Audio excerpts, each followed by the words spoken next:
अगर आपने भी अपनी गाड़ी पर इस तरीके से ठाकुर, ब्राह्मण, यादव या कुछ भी ऐसा लिख रखा है जो जाति की तरफ इशारा करता है, जाति को इंगित करता है, तो इसे फौरन हटा लीजिए। और अगर आप उत्तर प्रदेश से हैं तो ऐसा जल्द से जल्द कर दीजिए। लेकिन अगर आप ऐसा नहीं करते हैं तो आप पर तगड़ा चालान लगने वाला है। ये चीज़ सरकार की तरफ से की गई है। हाईकोर्ट के आदेश के बाद योगी सरकार ने ये फैसला लिया है। सुनने में कितना अच्छा लग रहा है कि जाति भेदभाव को हटाने के लिए उत्तर प्रदेश की सरकार ने लिया तगड़ा एक्शन। यहाँ तक कि थाने में भी अब आरोपी की जाति नहीं लिखी जाएगी, उसके जाति को जो है वो नहीं उजागर किया जाएगा। ये जातिगत भेदभाव को हटाने के लिए सरकार द्वारा लिया गया एक बेहद ही महत्वपूर्ण फैसला है। लेकिन इस फैसले पर अखिलेश यादव ने कहीं ना कहीं सरकार को घेरते हुए ये सवाल पूछ दिया कि बताइए उस मानसिकता का क्या होगा जो गंगा जल से धुलवाया जाता है। अब आप सोच रहे होंगे कि ये किस तरफ इशारा है। दरअसल अखिलेश यादव उस तरफ इशारा कर रहे हैं जब 2017 में उन्होंने मुख्यमंत्री आवास जो है वो छोड़ा था और उसके बाद उसे गंगा जल से धुलाया गया था। ऐसा कहा जाता है कि ये हुआ था और ये इसलिए हुआ था क्योंकि आप सभी को पता है कि अखिलेश यादव ओबीसी समाज से आते हैं और क्योंकि योगी जी जो है वो मुख्यमंत्री बन गए थे, वो ठाकुर हैं, इसलिए उसको धुलवाया गया था। और इस चीज़ का लेकर बार बार जो है वो जिक्र होता है, अखिलेश यादव इसका बार बार जिक्र करते हैं। तो इस आदेश पर अखिलेश यादव ने क्या तंज किया है वो भी आपको बताएंगे।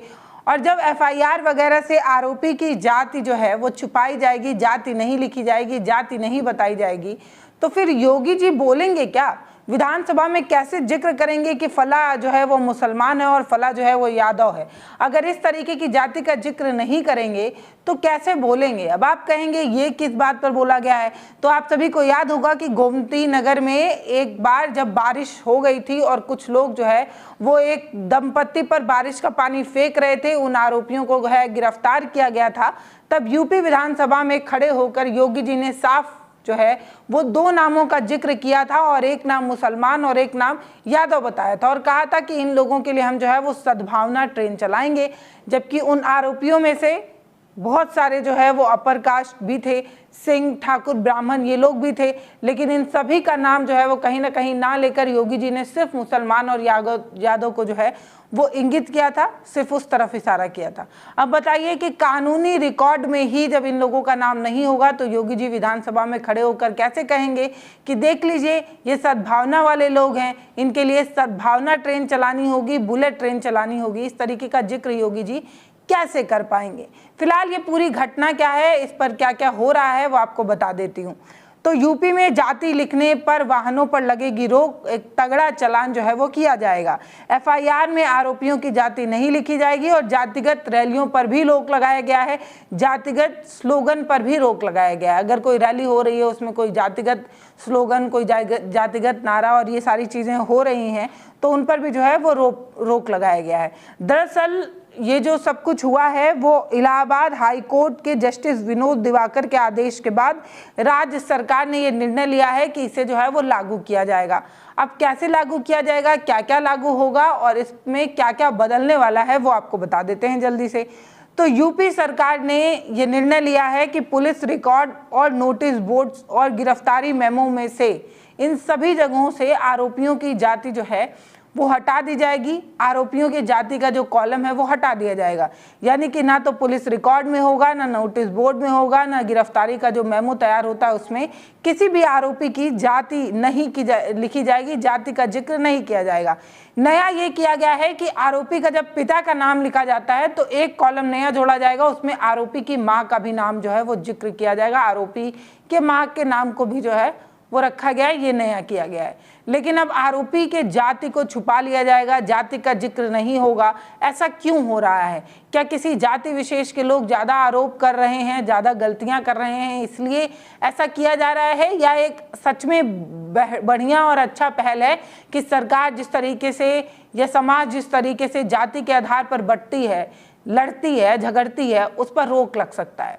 अब इतना ही नहीं, सोशल मीडिया पर भी अगर कोई ऐसा पोस्ट नजर आता है जो जाति को बढ़ावा देता है या किसी जाति की निंदा करता है, उस पोस्ट को भी डिलीट करने और उस पोस्ट पर भी एक्शन लेने की बात का जिक्र है। यानी कि अगर आप सोशल मीडिया पर किसी खास जाति विशेष के हैं और इस तरीके का पोस्ट अगर आप करते हैं कि आप अपने आप को ऊंचा और दूसरे जाति को नीचा दिखाकर पोस्ट करते हैं, तो थोड़ा समझ जाइए, अपनी भाषा पर संयम रखिए और पोस्ट करते वक्त ध्यान दीजिए कि कहीं आप कुछ ऐसा तो नहीं पोस्ट कर रहे जिससे आप अपनी जाति को तो बड़ा और दूसरे की जाति को छोटा दिखा रहे हैं। अगर आप ऐसा कर रहे हैं तो सावधान हो जाने की जरूरत है, क्योंकि सरकार इस पर एक्शन लेने वाली है। इतना ही नहीं, प्रदेश भर में जो भी जाति आधारित बोर्ड हैं, जाति आधारित बोर्ड, बैनर, ये सभी जो है वो हटा दिए जाएंगे, जिसमें किसी जाति विशेष का जो है वो महिमा मंडन होता है, किसी जाति विशेष की जो है वो चर्चा होती है। सुनने में कितना अच्छा लग रहा है, बहुत ही अच्छा रिस्पॉन्स कर रहा है, सुनने में भी बहुत पॉजिटिव लग रहा है। लेकिन आप सोच कर देखिए कि जिस सरकार का एजेंडा, जिस सरकार के बड़े बड़े नेता इस तरीके की बात कर चुके हों, मंच पर खड़े होकर मोदी जी ने खुद कहा है कि आप आरोपियों की पहचान जो है वो टोपी से कर सकते हैं। यानी कि जिस तरीके से उन्हें धर्म के आधार पर एक समाज को आरोपी, दोषी और ये सब कुछ करार दे चुका हो, और कपड़े से पहचानने की बात जिस सरकार के बड़े बड़े नेताओं ने कह दिया हो, मोदी, अमित शाह, ये सारे लोग जो कहते हैं कि आप कपड़ों से पहचान लेंगे, आप टोपी से पहचान लेंगे, इस तरीके की पहचान खास तौर पर एक वर्ग, एक जाति के लिए अंकित करने वाली सरकार अब ये कह रही है कि हमें जाति के आधार पर जो भेदभाव हो रहे हैं उन्हें मिटाना है और उस पर एक्शन लेना है। इस पर अखिलेश यादव ने जो है वो पोस्ट किया, क्या लिखा वो सुनिए। अखिलेश यादव पोस्ट करते लिखते हैं कि और 5000 सालों से मन में बसे जातिगत भेदभाव को दूर करने के लिए क्या किया जाएगा, क्वेश्चन मार्क। आगे लिखते हैं, और जो वस्त्र, वेशभूषा, प्रतीक, चिन्हों के माध्यम से जाति प्रदर्शन से उपजे जातिगत भेदभाव को मिटाने के लिए क्या किया जाएगा, क्वेश्चन मार्क। आगे लिखते हैं, और किसी के मिलने पर नाम से पहले जाति पूछने की जातिगत भेदभाव की मानसिकता को खत्म करने के लिए क्या किया जाएगा। कोई भी, चाहे वो कितना भी बड़ा अधिकारी बन जाए, कुछ भी बन जाए, लेकिन उसकी जाति को लेकर उसे बार बार जो है वो कहीं ना कहीं ट्रोल किया जाता है, कहीं ना कहीं उसके जाति को जानने के बाद पीछे मुड़कर वो उसकी जाति का जिक्र करके उसका मजाक उपहास करता ही है। वो बोलते हैं कि इस पर क्या किया जाएगा, और वो आगे लिखते हैं वही 2017 वाली घटना का जिक्र करते हुए, और किसी का घर धुलवाने की जातिगत भेदभाव की सोच का अंत करने के लिए क्या उपाय किया जाएगा, क्वेश्चन मार्क। इस तरीके के चीज़ों का जिक्र करके अखिलेश यादव उसी मानसिकता को दर्शा रहे हैं जो ओबीसी मुख्यमंत्री होने के बाद उन मुख्यमंत्री आवास को गंगा जल से धुलवाना हो, या इस तरीके की चीज़ें जब कभी भी, अभी कुछ दिन पहले अखिलेश यादव एक मंदिर में चले गए थे और उस मंदिर को गंगा जल से धोया गया था। तो जातिगत भेदभाव तो समाज में इतने गहरे तरीके से भर गई है जिसका अंत करना बड़ा मुश्किल है। कहा जाता है ये जाति है जो जाति नहीं। तो इस जाति का क्या होगा, इस जाति को कैसे सुधारा जाएगा, इसको लेकर अखिलेश यादव बोल रहे हैं।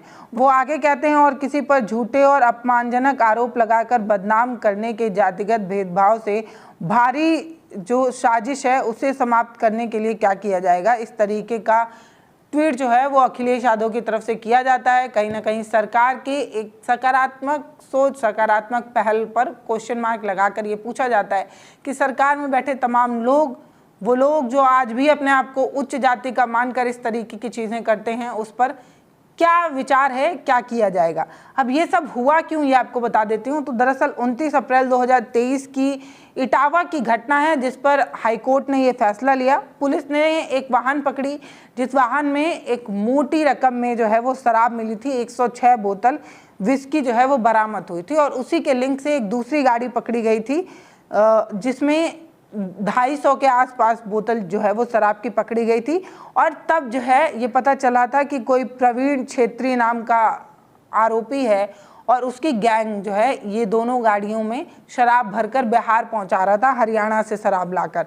उन सभी आरोपियों ने ये स्वीकार भी किया था कि प्रवीण छेनी उनके लीडर का गैंग लीडर है, और इसके बाद उस जो पुलिस की सारी कार्रवाई हुई थी उन सब में उनके जाति का जिक्र था, ठाकुर, छत्री, ये सारे चीज़ों का जिक्र था। और इसी चीज़ को लेकर हाईकोर्ट ने जो है वो फटकार लगाई थी, या हाईकोर्ट ने पुलिस को ये कहा था कि इस तरीके की चीज़ें नहीं होनी चाहिए, क्योंकि इस तरीके की चीज़ें समाज में एक तरीके का जहर घोलती हैं। ये सारा शराब जो है वो बिहार जा रहा था, और इस पूरी घटना में जो है वो ठाकुर ब्राह्मण क्षत्रियों का ही लिंक था, वही लोग जो है वो पकड़े गए थे। और इसके बाद हाई कोर्ट ने ये एक्शन लिया था कि पुलिस इस तरीके के पुलिसिया कार्रवाई में इस तरीके से जाति का जिक्र नहीं होना चाहिए, क्योंकि ये समाज में एक तरीके का दूर करती है, समाज में एक तरीके से और ज़्यादा भेदभाव पैदा करती है। इसलिए इस तरीके की चीज़ें नहीं होनी चाहिए। और हाई कोर्ट के जस्टिस विनोद दिवाकर के आदेश के बाद उससे इंस्पायर्ड होकर जो है उत्तर प्रदेश की सरकार ने ये निर्णय लिया है। फिलहाल इस वीडियो पर आपकी जो भी राय हो वो आप हमें कमेंट सेक्शन में लिखकर बताइए। वीडियो को शेयर करिए, चैनल को सब्सक्राइब करिए। और अखिलेश यादव ने जिस तरीके से योगी सरकार को घेर कर ये कहा कि जो सोच दिमाग में बैठी हुई है, जो जाति का कीड़ा दिमाग में बैठा हुआ है, उसे कैसे निकाला जाएगा और गंगा जल से धुलवाने वाले सोच को कैसे ख़त्म किया जाएगा, ये भी बताइए।